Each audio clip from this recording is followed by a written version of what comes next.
All right, it turns out some illegals invited to surge our border by Joe Biden are seeing the situation in our regret-filled sanctuary cities and flipping around, actually heading home. In brutally cold Chicago, many of the migrants have been forced to sleep on the streets. There's no more room.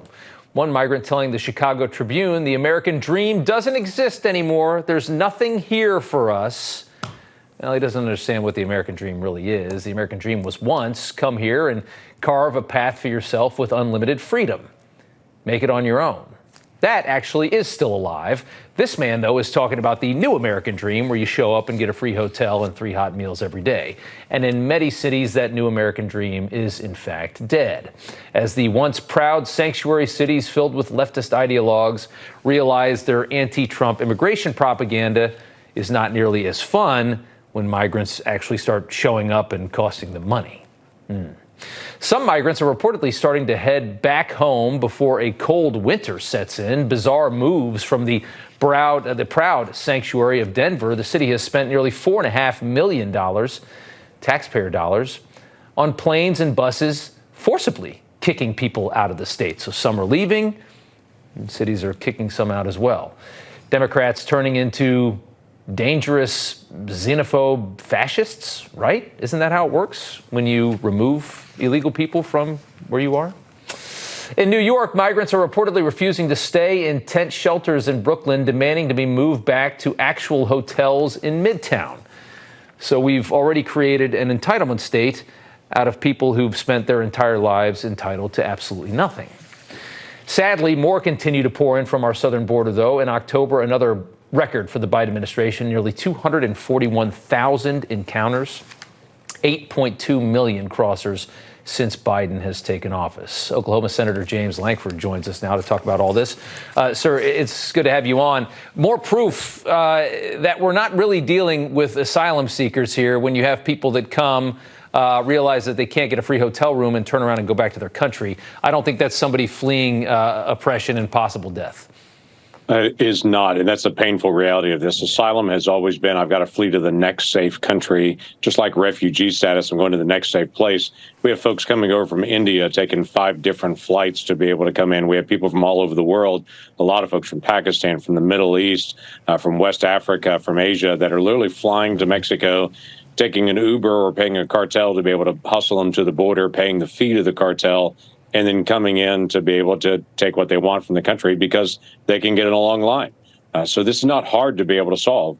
Clarify what asylum means and what it doesn't mean. Do the screenings at the border, not just releasing people into a future hearing. These are issues and things that Canada did 20 years ago to solve their immigration issue, and it's worked.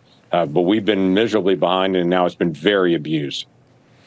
The GOP-controlled House had a chance to move forward with an impeachment against DHS Secretary Mayorkas, but 8 Republicans, who we show on the screen here, voted against it. They all have various different reasons why, but what does it say to you that the Republican Party cannot manage to impeach somebody who took a job to protect the homeland and then, from what I can tell, intentionally sabotage the position for the benefit of his political party? Yeah, I would say the hardest part about this is, even if Mayorkas was removed, and obviously the Senate, we're not going to have enough votes to be able to do that, but even if Mayorkas was removed in an impeachment time, President Biden would put in someone just like him into that same spot all over again. So the real challenge is what happens 12 months from now when Americans decide who's going to actually run border policy for the country. Is it going to be President Biden, or is it going to be someone who's going to actually enforce the border? The left losing it over the Trump plan to fix this self-inflicted crisis that we have here. You've seen a lot of headlines coming in claiming that he wants to round them up and put them in concentration camps. You know, it's something when you have a media that sees no outrage at all in the current situation, but a plan to actually address it and fix something like this is what sparks all the outrage. Yeah, it's even stranger when I hear lawmakers encourage people not to follow the law. It's like, why are you a lawmaker if you don't want to actually have people follow the law?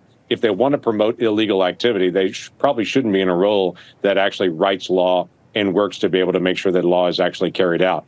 I want to be a nation that actually does legal immigration, not promoting illegal immigration. I'm very much a tall fences, wide gates. If you want to be able to come to the country, sign up, go through the process. We've had immigration our whole history, but not like this. This is unchecked illegal activity, and everyone should be opposed to that. It's so perverted. It's so exploited. It's just so scary to see what this faction that has no regard for this country in some way or another, what they've done to us for the last few years. It's amazing that it's actually happened, and it needs to be fixed. I don't know if it can be fixed. I wonder if it's already too late. But Senator, we appreciate the time. Thank you, sir. You bet. Appreciate it as well. Thanks for staying on it.